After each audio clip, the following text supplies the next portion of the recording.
Well, welcome everyone. Hi, thanks for coming out to our hot glass demonstration here at the Corning Museum of Glass. Let's all put our hands together. Our special guest, this is Helen Tegeler. Welcome. Fantastic. Now we've got a wonderful late show, and Helen's going to make us a beautiful piece. And today we're working with Eric Snee. And Well, my name is G. Bryan. I'm here to help you folks out. Thank you, sir. And we're going to work together as a team, and we're going to create a beautiful piece right in front of you. Now, who here, show of hands, who here has seen a show today already? Who here has seen a show? Oh, about half of you. And who here, this is their first time ever seeing hot glass? Oh, wow. And then everybody else put their hand up there. Fantastic. So it looks like half of you have seen glass making before, and the other half, this is brand new and fresh. Fantastic. Well, we get started. We're known as glass blowers or furnace workers because of our furnace. And that's what we saw Helen gather glass from. Our furnace, you have that beautiful bright orange glow to it. That's because it runs 2,100 degrees Fahrenheit. And at 2,100 degrees, it has that beautiful golden glow to it. 2,100 degrees, that's actually the same temperature as lava from a volcano. Yeah, it's hot stuff. Now, we're not keeping our glass clear. We're actually coloring it and now shaping it. And you can see we have, boy, it looks like about every color of the rainbow out here on the front here. Everybody see the color on the table here? Yeah, we've got all different types of colors. Now, Helen, you rolled through a little bit of color earlier, but it looks orange now because it's hot. What color are we using to start? This is dark blue, a beautiful cobalt blue, yeah. Everybody likes cobalt blue. Oh, and then you just heard them talking back and forth. Eric has light blue. He has a little bit of light blue. So here's I'm going to make sure the lids are on. Okay. Now, this is the light blue, and this is the dark blue. And we'll talk more about the color, but this is all crushed colored glass, and you'll see us rolling through the color as we make our beautiful piece. Now again, Eric has the light blue, but it has that golden glow to it because of the heat. And you saw how we were able to just stretch and wrap some of that molten glass. Boy, look at that camera work. You got a great up-close view. She put it on, she crimped it a little bit, and then did you see how it turned color? It went from that bright orange down and it cooled, and as it cooled, the orange kind of dissipated and more of that blue color, the actual color, came out. All right, here's a question. Do you want to know what we're making, or do you want it to be a surprise?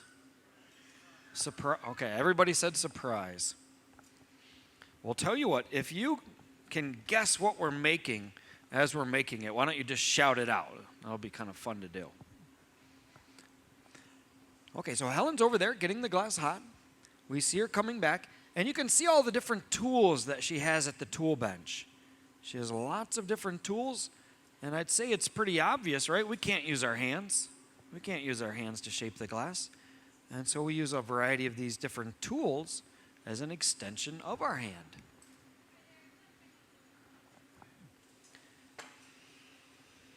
Ooh, look at this torch. Look at this torch. You can see the heat from the torch. That flame, thousands of degrees. Somebody just guessed. What was your guess? A fish. Is it a fish? I'm going to ask Helen if it's a fish. Eric? I was going to ask Helen, but she's busy. We just had a little girl in the crowd guess that we're making a fish. That is correct. You got it. All right. Nice job. Nice job. Yeah, you can see we've got a nice small little fish. And she's actually putting on a little eyeball. Did you see that little eyeball? You know, it might be fun because you guessed that it's the fish. Do you want to name the fish? You do. Do you already have a name? Okay, think about a name and then get back to me. And we'll let you name the fish, okay? Fantastic.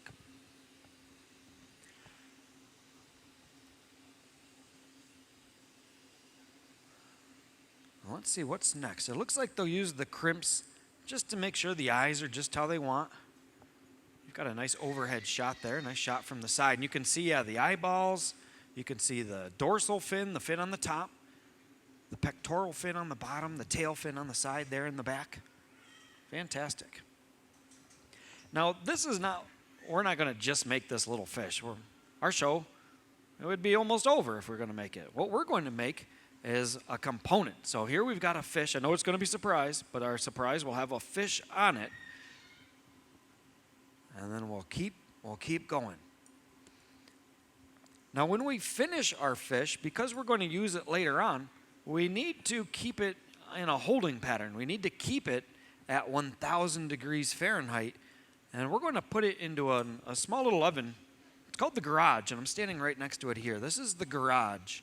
And we've got some pieces on there. You can see the pyrometer. You can see the gas that comes in the other side. So this is a gas-powered piece of equipment, and it's set at about 1,000 degrees Fahrenheit. I'm going to double-check and actually tell you the real temperature. It's set at 1,015 degrees. And what we'll do is when we're done with our fish, we'll put it into the garage. And we call it the garage, and we just think of it as parking your piece. We're going to leave it in there. It won't change shape. It won't slump or droop or drip at only 1,000 degrees. Okay, it'll stay nice and stable. And then at 1,000 degrees, we'll be able to take it out of the garage, and we'll be able to use it later on. Okay, what's next? It looks like they're going to attach a temporary handle. So right now, the original pipe is holding on to where the lips are. And then I can take that from you, Helen. Well, we just attached a temporary handle to the tail section of the fish. Now we'll be able to heat up the lips and shape them. And she might add some lips. She might remember how she used the torch to heat it? She might use the torch, kind of just carve in some lips. Well, we'll have to see. But you gotta, look at it. Now that it's off the blowpipe and onto that temporary punty iron, boy, it really looks like a nice fish, huh? It's come to life. Now, Eric, you're getting a little bit of blue. I take it this is for the lips themselves? He said they're blue lips. It's a cold water fish. It's a cold water fish. It's funny. All right. Oh, our designer over there, have you come up with a name? I see her consulting with the family. Oh, she's going to come up. All right, what are you going to call it? Bluey. Bluey the blue-lipped fish. Fantastic. I love it. Okay, Bluey's blue lips are going on now. And look at that tool. Look at that tool. That's actually a butter knife. That's a butter knife.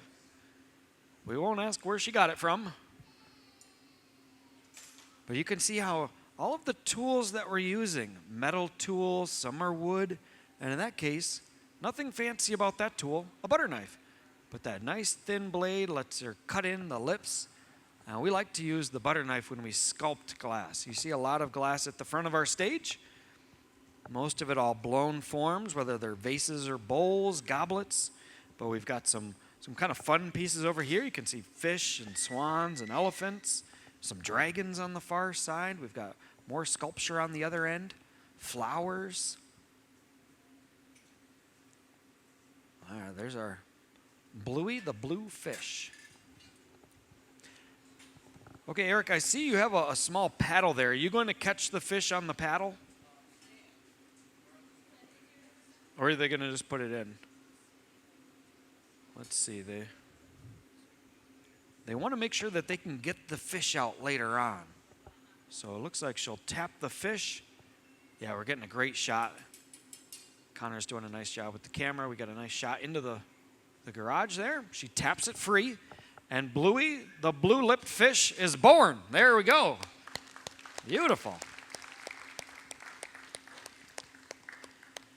All right, so the next step will be the next part. And again, all the glass comes from our furnace. I've heard it described as the heartbeat of the operation.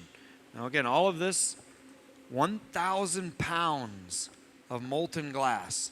1,000 pounds. It runs 2,100 degrees Fahrenheit.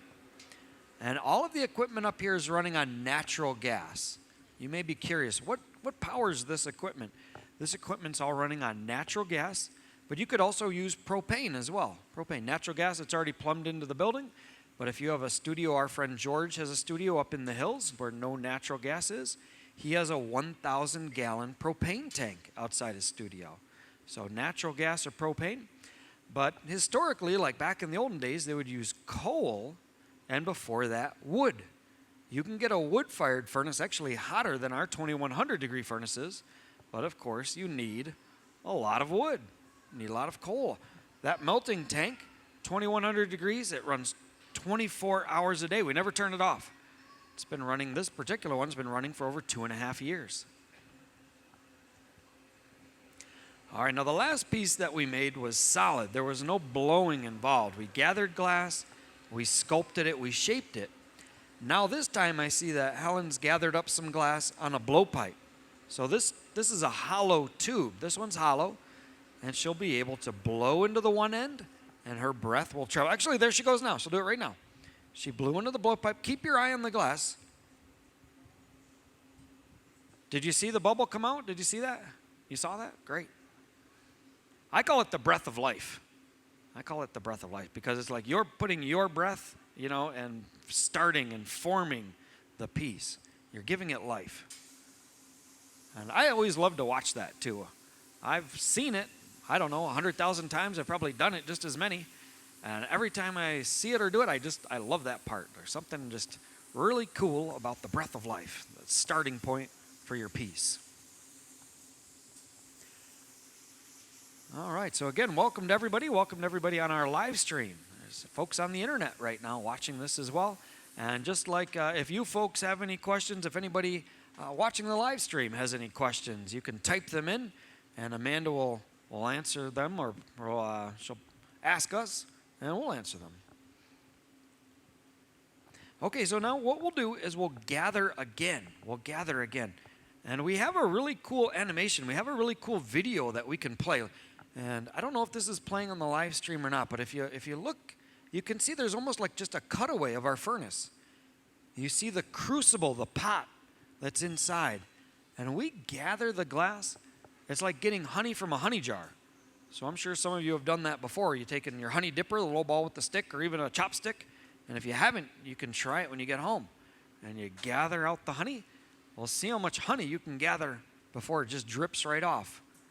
Gathering glass from the furnace, it's a lot like getting honey from a honey jar.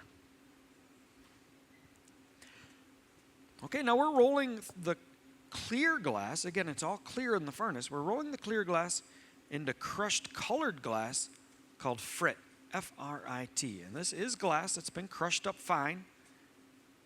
And you can see on the screens there, you can see on the monitors, it has the consistency of maybe, looks like beach sand, table salt, a little coarser. It's crushed up fine. And we buy it all from a company in Germany called Reichenbach. We can only melt one color at a time, and we choose to melt clear. Like if we wanted to melt cobalt blue, and we've actually done it before in a different furnace, but if we wanted to melt cobalt blue, everything we'd make for probably the rest of the summer would be cobalt blue. And that's why we melt clear. We melt clear so we can change it to any color that we want. And this is actually called Iris Opal Yellow. Iris Opal Yellow. And it also, they go by numbers as well. R107, Reichenbach 107. Now this is a little bit finer. This is crushed up.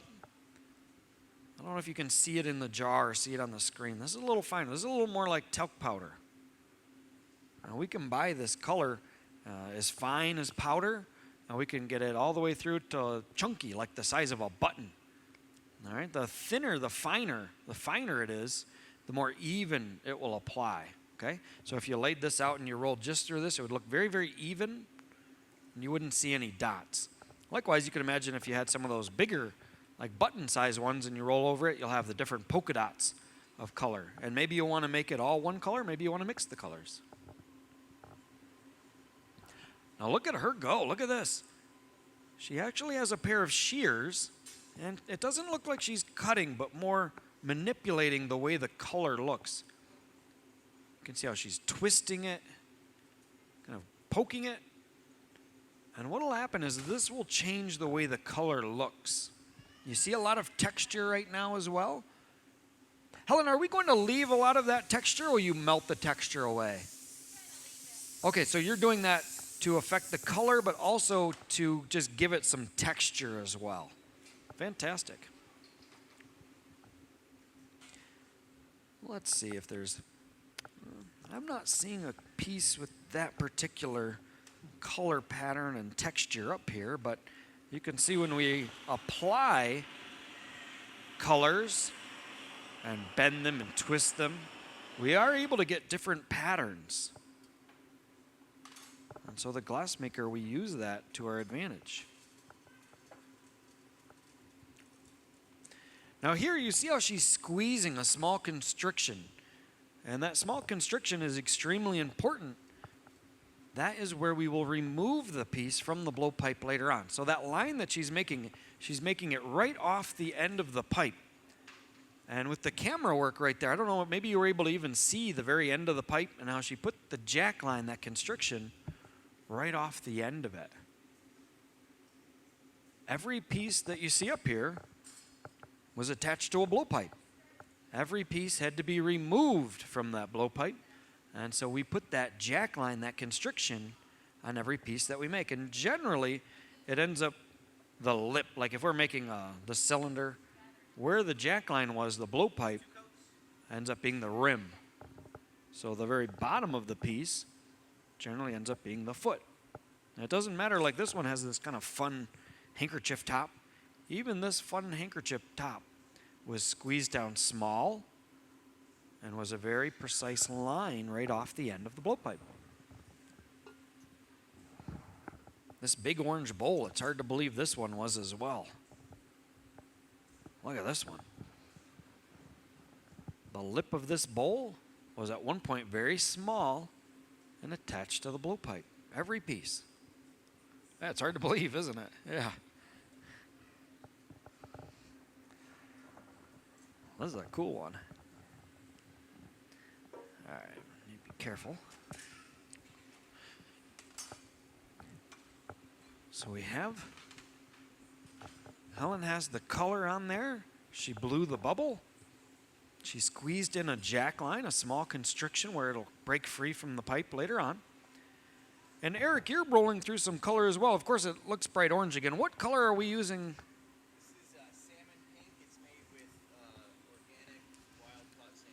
This is this is salmon pink. He said it's made with wild caught organic salmon. Who believes that? Who believes that? We got one person that believes that. We got two over there, three people believe that. Who's not buying the story that this is made with real? Yeah, you're not buying it. You're not buying it. Yeah, nobody's buying it. This is not made with actual salmon, even though the color is called salmon. Now, the cobalt blue that we used, cobalt blue is made with cobalt oxide. We get the color in the glass by adding elements. Who here can tell me what is glass made from? What's the main ingredient? Just shout it out. Sand. Yeah, I heard some folks say silica sand. Now, our glass we're using is called soda lime glass. It's the most common type of glass in the world. These windows that you're looking through, the windows on your home, your car, drinking glasses, container glass, like you go to the store and you buy a jar of pickles, that jar is made with soda lime glass. The main ingredient being silica sand, and then we add soda ash and limestone. Soda ash is a flux. It helps the glass melt at a lower temperature, and limestone is a stabilizer. It's what holds it all together and makes sure that it's not water soluble. Now we get the color in the glass by adding elements from the periodic table. And everybody remembers the periodic table, right? In like 10th grade, you have to memorize the whole periodic table. So we all remember cobalt. Cobalt from the periodic table, number 27. Cobalt gives you that beautiful dark, rich blue. Copper blue, a lot of the times it's right in the name. In this case, of course, the salmon, Eric was pulling our leg. But sometimes you hear glass referred to as gold ruby. And gold ruby is very expensive because, as the name implies, it's made with gold. So some color can be very expensive depending on the element. All right, now back to Helen. She's adding more glass. And this is that nice kind of a pink color. Again, it's a looking bright orange, and she's, let's see here, she has a special tool that's leaving these little round holes, little round marks. She's using a tool for texture. So she's pressing, yeah, look at the great camera work there. You get a nice view of it. For any glass blowers that are watching, yes, those are Parchoffi handles.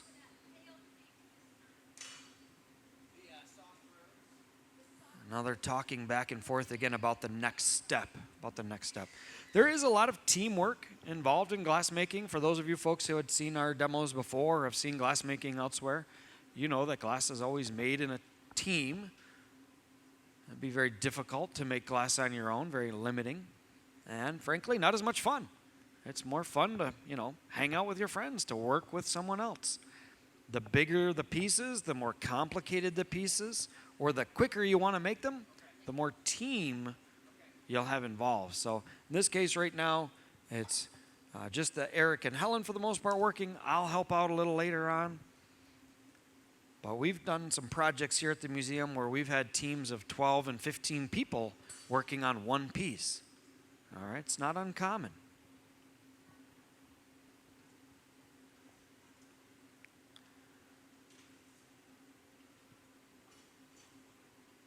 What do you suppose she's making?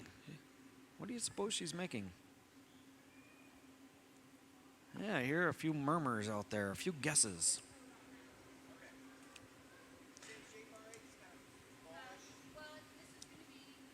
Again, you hear them, you see them talking back and forth. Helen's known as the gaffer, and the gaffer is the name that's given to the lead glassblower, the one in charge of the piece. Generally, the gaffer is the one that sits in the chair.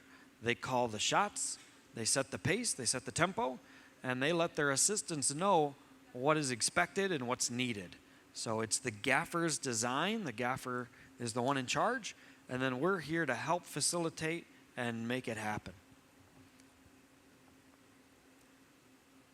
The gaffer, it's an English term. I actually looked it up in the Webster Dictionary, and the first definition was an old man. I kid you not, that's what it said, an old man. And it dates back, it's an English term. You'll hear it referred to for grandfather. But I was fortunate to just be in England. And so I asked the folks there, and they said it's more or less the head of a group of organized laborers. So what we would say the foreman, like, oh, they're the foreman, they're the boss, go talk to them. They would say, oh, the gaffer, go talk to the gaffer. So it could be a road crew, it could be in a factory, it could be a lot of different areas. The gaffer, the one in charge. And we use it for the term the glassblower. And in Corning, New York here, you'll see that word quite a bit. There's a restaurant called the Gaffer. There's the historic downtown area. It's called the Gaffer District, the glassblower district. And in Corning, New York, at the turn of the century, there were over 2,000 glassmakers and actually just as many glass cutters. The Crystal City.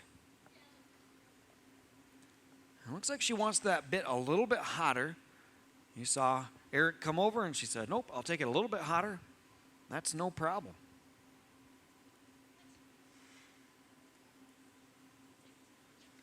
Now I just heard her say she'll take 2 at a time. So she's going to cut some off and then she'll do it again. She'll apply a little bit and then cut more off.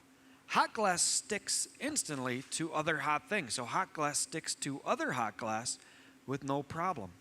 And the word that we use to describe that is fusing. We will fuse it together.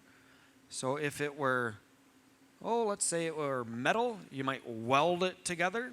And if it were paper, you might glue it together. Well, with glass, we fuse it. When we want 2 pieces of glass to join together and not break free again, we do that with heat. We fuse it. Now she sheared the glass, she cut it, and then she used her tweezers there to actually change the shape. She was able to pinch and pull the glass.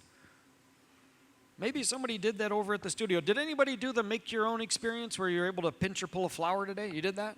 Was it easy to pull or was it hard to pull? How hard was it to actually grab onto the glass and yank it? It was, yeah, so it was easier when it was hotter. Like, so when it first came over and it was orange hot, you didn't have to like really pinch or pull that hard. But then as it cooled down, you're nodding your head like you really had to pull hard, huh? Yeah. How'd it turn out? Turn out good? Did you do a straight stem or a curly stem? Curly stem. That's the way to do it. Yeah.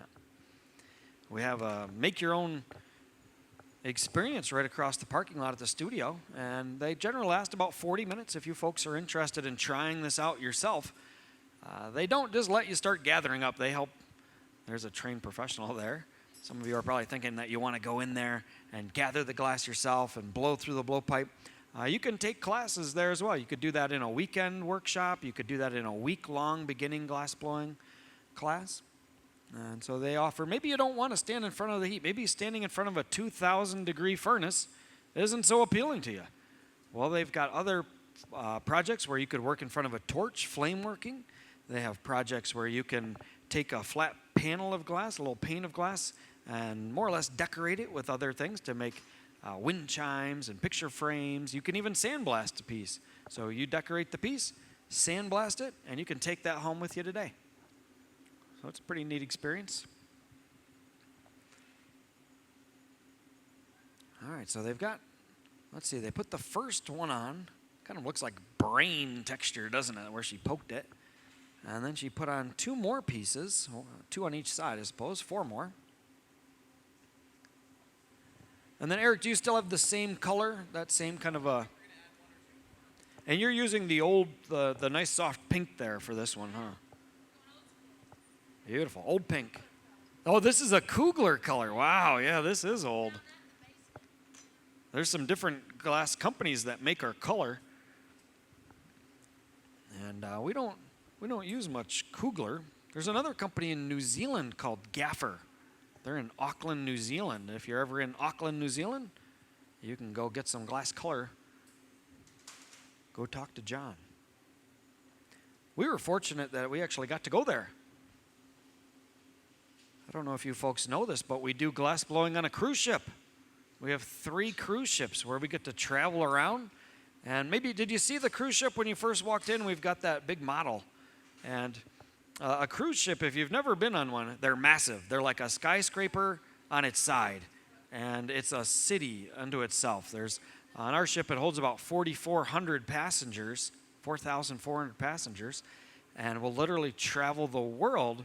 And we have a hot glass blowing studio on the top deck of 3 celebrity cruise ships. So we're on the Celebrity Solstice, the Celebrity Equinox, and the Celebrity Eclipse. And we travel all over the world doing demonstrations like the one that we're doing now. Amanda, do we have a question from the live stream? Yes. Awesome. So, can glass boil? Can glass boil? You know, that's a good question. I have no idea. I'm not sure. You know what I have seen? I have seen when we've mixed glass up before, to really get it to mix, we'll take an apple and we'll put it on the end of a pipe. And when you put it, you can use a potato too here in upstate New York we have a lot of apples. But you put it into the pot and you kind of submerge it. You bury it all the way to the bottom of the pot. And then the water causes like steam and the glass literally boils like it was a rolling boil. And that helps mix all the glass and the color and everything like that together. And then, of course, you take the pipe out with the apple on it. And the apple's all charred and kind of funky looking. You don't want to eat that, but it looks really gnarly. But when you've got it in there, you can watch it boil like that.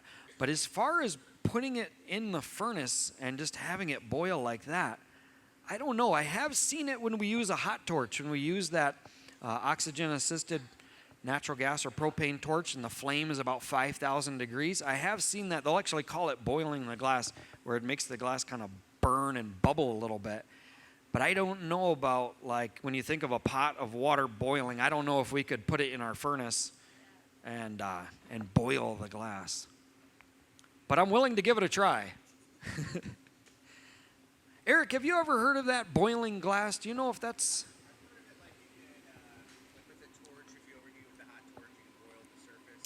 Okay, yeah, you've heard of it in the same way with the, if you hit it with the torch, you'll boil the surface, you'll cause some bubbles. And like boiling some colors, you get a color too hot, it starts to boil. Huh, okay, and then he's talking about color, getting color too hot. But generally it turns brown when that happens, especially if it was a beautiful red and you get it too hot. Boy, that's a great question. Anybody else have any questions here? Curious about something. Oh, we have a question over here. You might have to shout it out. It's hard to hear from back here.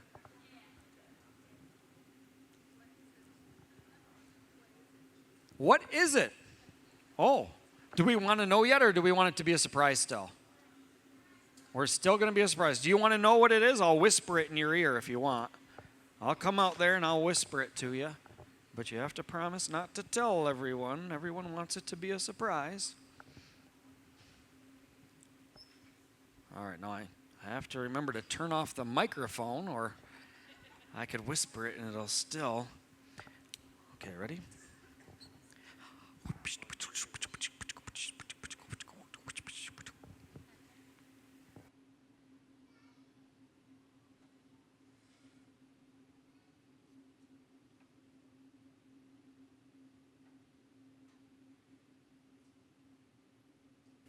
Oh, that's what Mom said. Mom guessed it. Okay, I hope nobody heard that. Nobody heard that, right? Okay.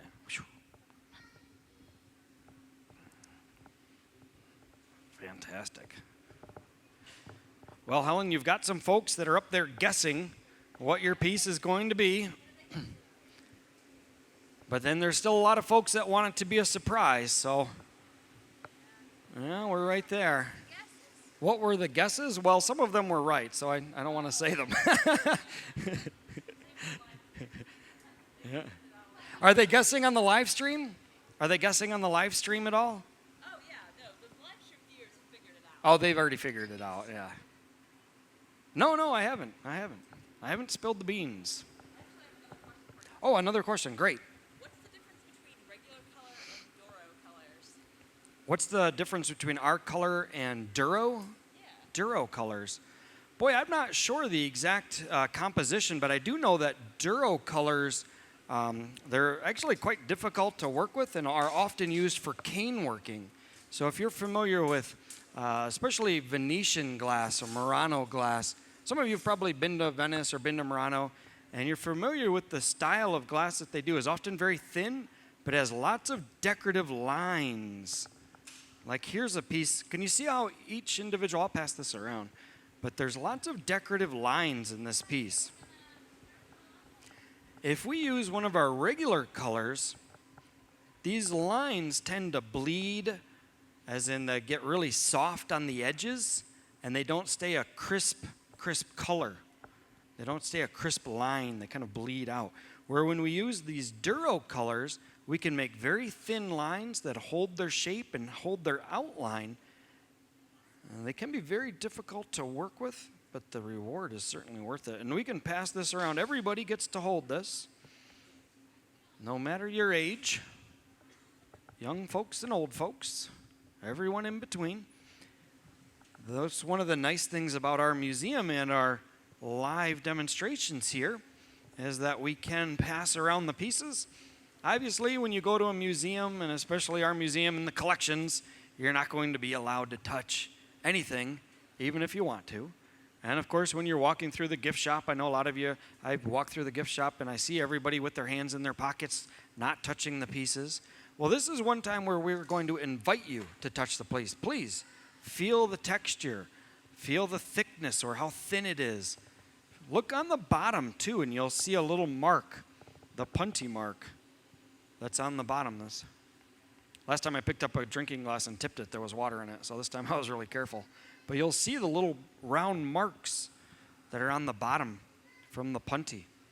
So our demonstration is great because we make this glass, and sometimes we give it away, but we always like to pass it around so that everybody can feel the glass, feel the texture, and actually get it in their hands, and especially for kids, because I remember being a kid, and of course, you go to any museum, but especially a glass museum, yeah, you're not allowed to touch the glass. But this is a great opportunity for everyone, no matter your age, to put your hands on the glass, to touch it, to feel the weight, and to check it out. Oh, there's a kid now. He's running up. He wants to feel the glass. Cool. All right, now Helen's using a torch to heat up a little string of glass and decorate her piece with it. Now, Helen, what was the name? I know the non-technical name that I know for this, but what were you calling this? Nudibranch. Nudibranch. Or it could be a nudibranch as well, depends on who you're talking to. Nudibranch. Okay, who knows what a nudibranch is? Oh, we got 3 people. All right. Well, don't spill the beans. All right, if you know what the nudibranch is. Now, using this style of flame working, maybe some of you saw our flame working demonstration. We have one up in the Innovation Center. So we're using a torch, and that allows us to actually hold a cold rod of glass in our hand, heat the end of it, and then decorate. You can see those perfect little dots that she's making. Now, you saw earlier when they were using teamwork how Eric was bringing glass over and they were applying it. It would be almost impossible to make those small little perfectly placed dots. All right? But using this flame working technique, we're able to almost do the accuracy of a pencil. And you can just see how she's able to heat it up just like sharpening a pencil and then applying that color in the way that she wants, how much of it she wants. And the color is a nice kind of a turquoise aqua. Almost the same color as her pants. Yeah, you see it on the screen there. You can see that color. Boy, it's neat how you can see it like heating up to that bright orange, and then you can see how the flame actually breaks it free. So watch when they put it on, and then the flame breaks it free. There's another little drip. Oh, yeah. Heating it up, getting it right where she wants it, and decorating the piece. Beautiful. Looks like we have 3 rows of those. Boy, you get a nice view into the furnace, too. It's kind of a neat view into the glassmaker's furnace and into the glassmaker's world. According to Museum of Glass, this is the only place where you'll get that view. You can get that here at our museum, but we also have that same view on our cruise ships. Now, when we put the studios on our cruise ships, we had to more or less invent a hot shop for a cruise ship. It had never been done before. And when I say we came up with it, we invented it. We literally, our museum has 1 patent, and it's on that all-electric studio for the cruise ship with that inside the furnace view. So it was literally built for the cruise ship, and something that we're really happy with, and something that's, I can tell you from experience, all 3 of us have been on the cruise ship. It's a lot of fun to do, too. Now, it looks like she's switched over. She has is that white? Maybe a lighter pink? Maybe it is. Yeah, it's a white. And she's decorating actually the top. So a lot of detail going into this piece. A lot of detail. And we should be able to get that view inside the furnace again, yeah. Now, there's not a camera in the furnace. That's like a very popular question. What kind of GoPro can you put in a volcano? That is like a very popular question. But it's not a GoPro. There's no camera inside the furnace. There's no camera inside. The camera actually is on the outside. It's behind the furnace, and it shoots through a little piece of glass called fused silica. And fused silica is pure silicon dioxide. It's pure silica, and it takes temperatures of 3,300 degrees to melt. So our 2,100 degrees doesn't phase it at all. It doesn't melt or slump or bend or drip. even though it's 2,000 degrees, all right? It takes temperatures of 3,300 degrees to melt fused silica. So we have a little piece of fused silica, and some of you might be able to even see from where you are, like the window that's in there. And it's not a big window, it's just a small one. And of course there's the camera on the other side, and then there's a little vent, there's a fan that's always blowing on the camera. Even if the camera is behind the furnace and there's a little fan on it, they still burn up. You can imagine being so close to the heat. But they last a long time. And that's a view, of course, that you see here in our brand new amphitheater. You see that in the Innovation Center, and you see that in the on the cruise ships. So it's a really neat, really fun view. When you're a glassmaker here in Corning, I can tell you a little bit about myself. You're heating the piece, and a lot of times, because of the piece, you can't see exactly what's going on. So a lot of times we'll look up on the screen, and then you go somewhere else, and you find yourself looking up where the screen would be, but of course it's not there.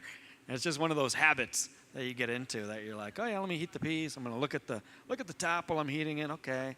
And then you go to another studio and you put the piece in, and then you go to look on the wall where the camera or the monitor normally is, but of course it's not there. We're really, really privileged to have it. It's a beautiful view. Now this is a different torch. This one is just propane. The other one that we're using, this one has oxygen, not just air, but oxygen assisting it, makes it hotter. This one, just propane. It's still obviously very hot, but it's more of a fluffy overall heat, where this one, you saw how she was able to heat those little canes and apply very specific dots of color with that particular torch. Helen, I'll help out with the door there. Now you're gathering more glass. I am. This is going to be the stem. All right, so this will be more glass that we add. And she just called it a stem, the stem. And what color will the stem be? It's going to be opaque purple with salmon on top. It's going to be opaque purple with the transparent salmon on top. The rest of the fan is salmon. Okay, great. And then will you roll through that once or twice? One coat or two coat of color? One coat of each, so it'll be two coats total. Okay. Applying this color, there we go. Applying this color is a little bit like painting. And I'm sure everybody here has painted a wall or painted the house. And you put on one coat, and it looks pretty good, but it's still a little washy. You put on that second coat, and it's rich, it's bright, it's vibrant, and that's why you put that second coat on. And that absolutely applies to us when we put this crushed colored glass, when we put this frit on. You put on one coat, and it looks pretty good. But you put a second coat on, and it really pops. It really looks nice. So you've been out on the ships and you've used both types of furnaces. What's the difference between working with gas versus electric? Ooh, what's the difference between working with gas and working with electric? Now, this is a question straight from the internet. And I would actually compare it a little bit like in a kitchen, because you've probably been to somebody's house, and maybe, let's say, like I've got gas range at my house, so I'm used to a gas range. But then you go to somebody else's house and you're cooking, but they've got an electric range. And in the beginning, you're not really sure, because like for me, I look at the flame, and that kind of gives me a visual indication of what it's going to be doing as far as when I put the pan on. And then if you go to somebody's house and it's electric, and you're like, well, is it a high? Is it a 5 or a 6? You know, some of them have the numbers. Is it a medium low? Is it a high? Where is it going to be at? And it takes a little bit of experience to figure it out. Overall, generally, I'd say that when you work with an electric furnace versus working within a gas furnace, the electric furnace takes just a little bit longer to get things hot. You have to heat them a little more often and a little bit longer. A little more often and a little longer. Eric, you've worked with the electric and the gas. Would you say that the difference is just that the furnaces that are electric don't hold their heat for as long either? Like a gas one, you can leave the doors open, where with an electric one, if you leave the doors open, all the heat rushes out and the furnace gets pretty cold. Yeah, it doesn't come back up to temperature quick either, the electric. Electric is maybe good for goblets and stuff, but I haven't figured out what electric stove. Okay, yeah, that's a good point. Eric just said that electric furnaces sometimes are very nice for thin pieces. When you have a burner that comes out and it's coming on generally just one side and it just blasts and cooks from the one side, where the electric is an overall radiant heat. So there's no direct blast of hot air in one particular way or another. So when you put a thin piece in, sometimes it's a little more forgiving, where if you put it into a gas furnace like this, it hits that flame, that could cause thermal shock, that could cause it to crack and break. I've noticed too that when you have our electric furnaces, we only run them at about 2,100 degrees, and sometimes these gas furnaces will run 2,300 degrees, 2,400 degrees. And so you can run the gas ones a little bit hotter if you're going to make something big and thick and it's going to take a long time to heat. Maybe with the gas one, you'll turn it up a little bit, where the electric ones, we always leave at 2,100. But like I said earlier, if you make it something big or if you leave the door open, the heat rushes out and it does not recover as quickly.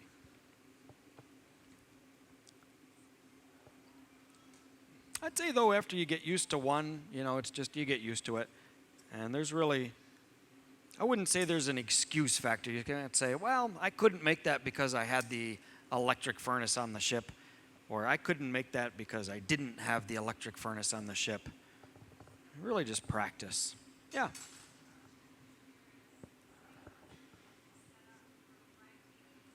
Yes. Yes, our benches are pretty much set up, both of our benches, we have the two, are set up for a right-handed tooling application. And that's pretty standard anywhere you go, Your left hand, you get to turn the pipe the whole time with the left hand. So your left hand is constantly busy. But your right hand will be used for the tools, for pinching, and for pulling. Yep. Now, if you're left-handed, you've got an advantage in that you can always turn and roll the pipe very easily compared to somebody who's right-handed. When you're beginning glass blowing, none of this is intuitive. It's all learned. It's all very difficult. And so when you start one way or the other, when you first are learning, yeah, maybe it's a little bit easier if you're right-handed because you're used to using right-handed shears. But if you were only given a pair of left-handed shears, by the end of the day, you could be cutting with no problem with your left-handed shears. And some of you are shaking your head, no, that's not true, but I know it's true. I'm left-handed. Yeah, mostly all the tools, especially since you know how shears are, you can buy right-handed shears or left-handed shears, and it's how the pressure is applied. If you try to cut with a right-handed pair with your left hand, you're generally pushing the shears away from each other as opposed to together, which is why they don't cut or why they do cut. Our blocks, our shaping tools, are also set up to be held in the right hand. To hold them in the left hand, you'd want the handle on the other side.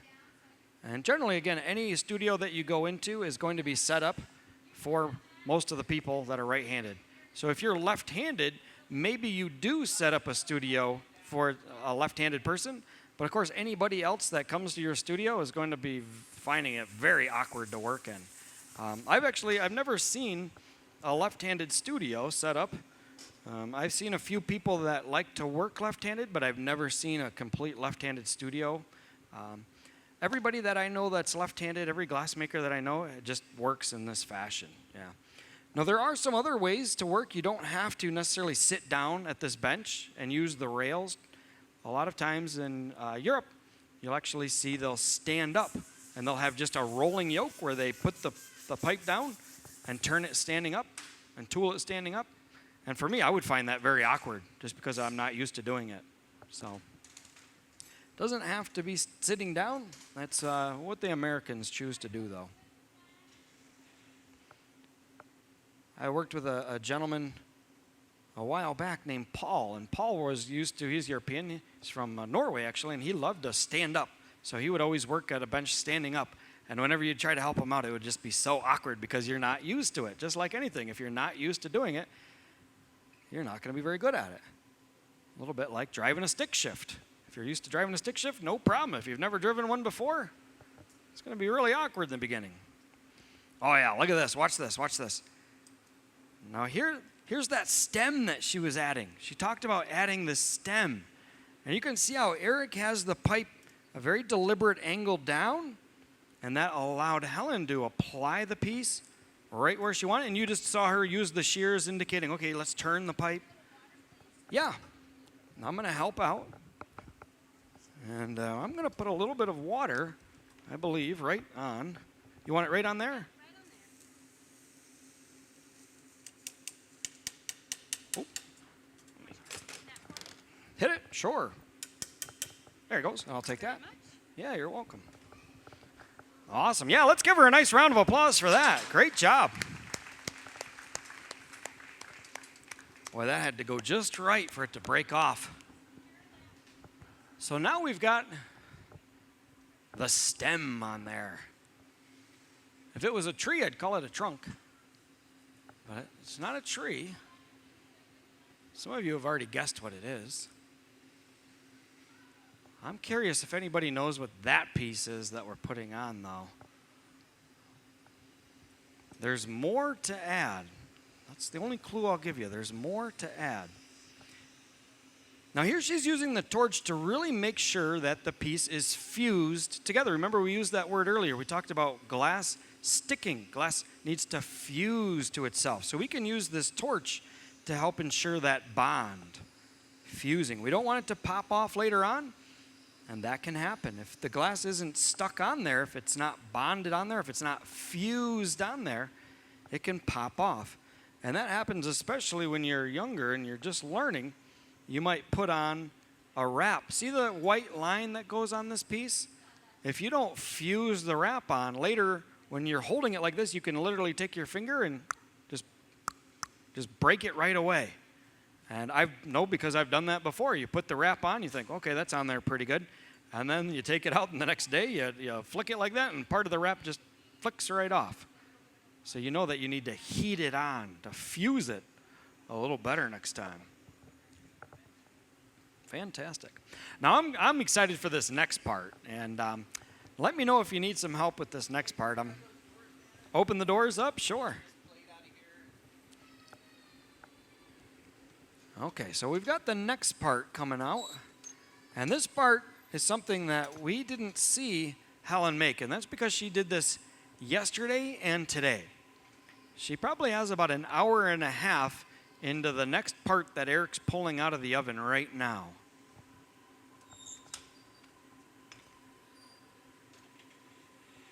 I don't know if anybody's able to see that. Do you want me to shut this while you're in there?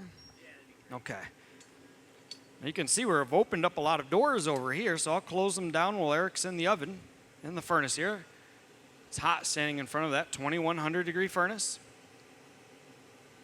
Some of you can maybe even hear how the burner is kicked on over here.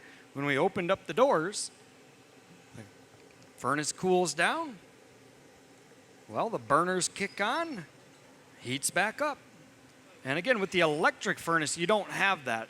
The elements may turn on, but the elements, they're already running pretty good. You don't get that instant direct heat with the electric. Now look at Helen. She's gotten that glass hot. Look at the way it's wiggling around. She has to keep it turning perfectly on center. If she doesn't keep it turning, you can just imagine it's going to fall and drip. Might even roll back and fold onto itself. There you go. So I'll just chill out for a second and we'll go back in. All right, now she's shaping over there. She sheared the tip. And Eric's over here, and he's gotten this plate of glass hot. These are all individual little pieces that have been fused together. And there's probably, 300 little pieces that are fused together. These look like a kind of a pinkish red color. There you go. Ooh. You need some shears? Okay. Oh, be on the ready to hand them to you? Okay. Here, I'll close you back in there for a sec. All right, I'll be ready to hand her the shears. I'll keep Eric. Leave it open. I'll just flash before we go over. Okay, sounds good. I'll leave that open then. He's back here. Boy, she's gotten that hot again. Hanging it down, letting gravity pull on it. Sure, I can help out with the pipe. Oh, yeah. Nice. Okay. Sure, you want me to hold the pipe, you said? Just kind of be behind me in case I start dropping it. Okay. I'm here, no problem. All right, I get to help out now too. I love to do this. I love to help out. Now you just heard Eric say 5 seconds, okay? So timing in this part is really important. Okay, she wants me over here by her. Yep. Okay, I've got the weight if you want it. Look at the way she's applying this. Oh, she's lifting it up. You got it? Take the shears. Yep, I got that. Boy, look at that. Nice job. You want to get that? Get this glove. Yep. Now, you might be wondering why she just took her glove off, right? Some of you are probably wondering why we haven't been wearing gloves. And in this case, she had a glove on for just a moment, but then she took it off. Yeah, that looks pretty good. Oh, I see like one little one over there, but awesome. What is she making? Is it a tree? Was that a tree? No. Remember we said earlier, we would have called it a trunk if it was a tree. I don't know if she needs these or not. I'm going to put them back over here. And I'll just move everything around real quick so it's easy to find. You see, when she's working on a piece, she doesn't have a whole lot of time. So we want to make sure that everything is easy to find and readily accessible. And here, I can turn this for you. I know from experience that it's not always easy to, use just one hand to turn, and then you've got to use another hand to torch. Yeah, you're welcome. I'll take a flash for her. A flash is an overall general reheat. And you can see how I'm pushing the whole piece in here. But I'm not going to get it so hot. I'm not going to get it so hot that it really changes shape or moves around. I just want to put it in a holding pattern. Just keep it hot enough so that it doesn't crack or break. We talked briefly that if the glass gets too cold, it'll crack. It'll go through thermal shock. And so she's using the torch to fire polish, keep things hot. And then I'll give it just a quick reheat to, again, maintain temperature. Keep it at 1,000 degrees or so. And we all know this through experience. Helen's been making glass for 20 years, so she has a lot of practice. She has a lot of experience. She has her master's degree in fine arts. This part face down? Okay. Okay, here comes another bit. So Eric brings over a little bit of glass. She trails it on. Oh, looks like she'll get a couple out of it. Nice. I'm going to take a quick flash for you. All right. I'm glad I get to do this. I like helping out like this. Now you can see how Eric brings over that little bit of glass, but you saw how much it's stretched. So she'll touch it down. Looks like she'll shear off just a little bit, that kind of folded over the edge that she doesn't want. And I'll help keep it turning. And here she's using that torch just to make sure everything is fused on there. Again, I can't stress how important that is, especially when you're making a sculpture like this and you're adding all those bits, all those components together. You want to make sure that they're really fused on.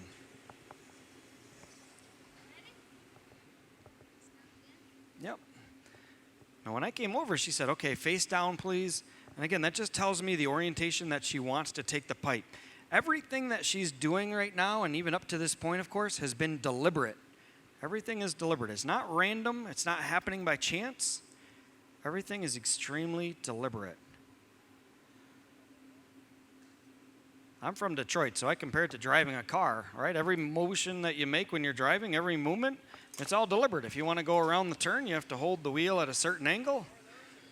You push the gas down a certain amount or press the brakes ever so light or ever so hard, depending on what you need to do. It's all extremely deliberate, and that's definitely true with us. The angle that we hold the pipe, how hot or how cool we keep it, everything is deliberate.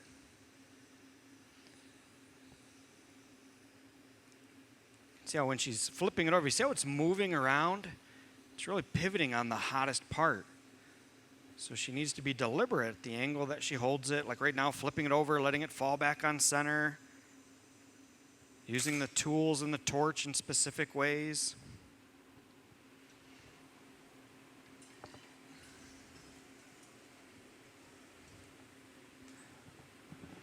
I'll just give this one a quick one. It was just moving around a moment ago. There we go. Does everybody remember what we made in the very beginning? You remember, of course you remember. Yeah, Bluey, the blue-lipped fish. Oh, she smiled real big when she heard that again. She hadn't forgotten. Make sure that's punny side down so when I grab it I can just... So we've got a beautiful seascape here.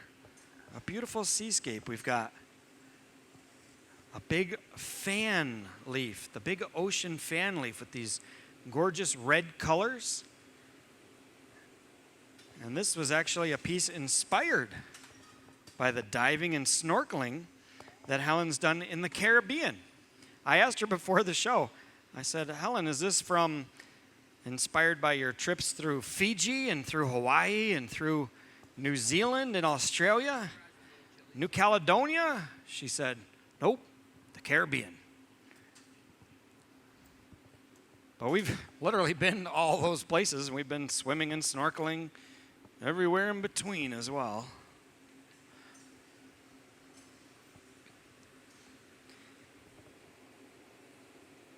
I don't know if you can see it moving ever so slightly when we're in there. That's how I gauge the temperature. That's how all glass makers gauge the temperature, by how much it's moving or how much it's not moving. When we look into the furnace, just like when we put it on the screen there, everything's bright orange.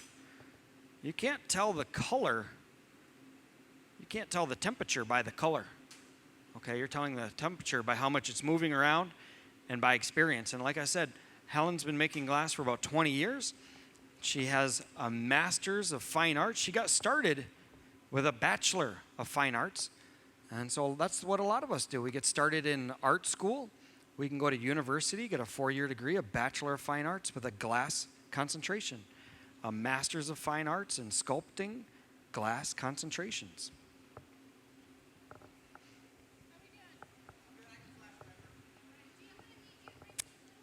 Sure, is that just clear? Great. Okay, I'm going to bring over a little glue bit. And a lot like it sounds, it's just a little bit of glass that will act like glue. And when she's ready, she'll give me, yep, she just told me to do that. So again, the gaffer, she's calling the shots. She's setting the tempo. She talked with Eric and said, Eric, I'm going to need that fish, so he's gotten it hot. Heard him say he's coming over.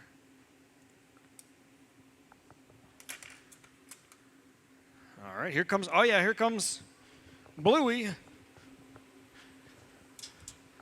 She places it perfect. Oh yeah, look at that. Now again, using that glass like glue, so it sticks instantly. I'm glad that you got it right side up. Yeah, it looks great.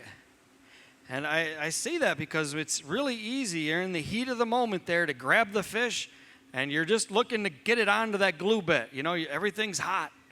And you put it on, and I've done it before where you put something on a sculpture just to realize that you've put it on upside down. But again, that shows her complete confidence, her skill, and her mastery of the material right there. Boy, that is pretty. Now this piece is going to need to anneal. It's going to need to cool down slowly. And how long, Helen, how long will a piece like this take to anneal? This isn't like your regular 8-hour annealing. This is going to cool down probably the 24-hour cycle maybe. Yeah, take a full day plus to cool down. So your tickets are good for 2 days, but this piece might not be out of the oven tomorrow. This piece might stay in there a little longer.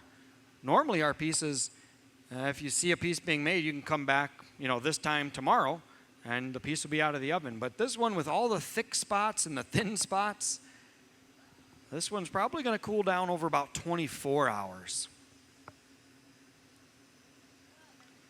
Now she's got the sea slug.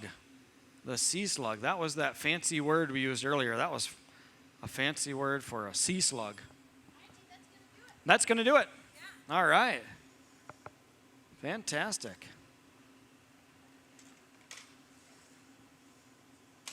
Take that heat there. You saw earlier she gave it a little bit of life and movement. The sea fan blowing in the sea breeze. Not quite the breeze, but the ocean current. Pushes it around. We've got the fish on there, the slug. We've got the coral. And Eric's looking in the annealer. He's making a game plan of where he'll put the piece. And I'll help get the doors for that. Eric, what side of the annealer is this going to go on? On the right side? Okay, I'll give you the right door all the way. Now, when they break this off of the pipe, it'll happen pretty quick. And we won't be able to just hold it up for photos because, again, if it cools too quick, it'll crack and break. So you'll see that it's a pretty quick hustle. They'll get the temperature just right. Look at that. There we go. Beautiful. Nice job. She makes it look easy, doesn't she? Just, a little this, a little that. But I can tell you, a lot of experience, a lot of practice. Okay. Now to break it free from the pipe, this is a small file blade. She's scratching the glass at that jackline, that constriction that we talked about way in the beginning. A few drips of water on that same line. Look at that, the easy tap. Now they'll fire polish any sharp mark. That piece that we passed around, it would have been sharp if we had not fire polished it. And now we'll get this safe and sound into the annealer. Oh, it stands up perfect. There we go, beautiful job. Helen Tegeler. Gorgeous piece. Congratulations, that was awesome. Really, really well done. Beautiful, beautiful piece. Fantastic. So again, that'll sit in the oven overnight. Hey, all right, that cylinder, thank you. Boy, that was so much fun.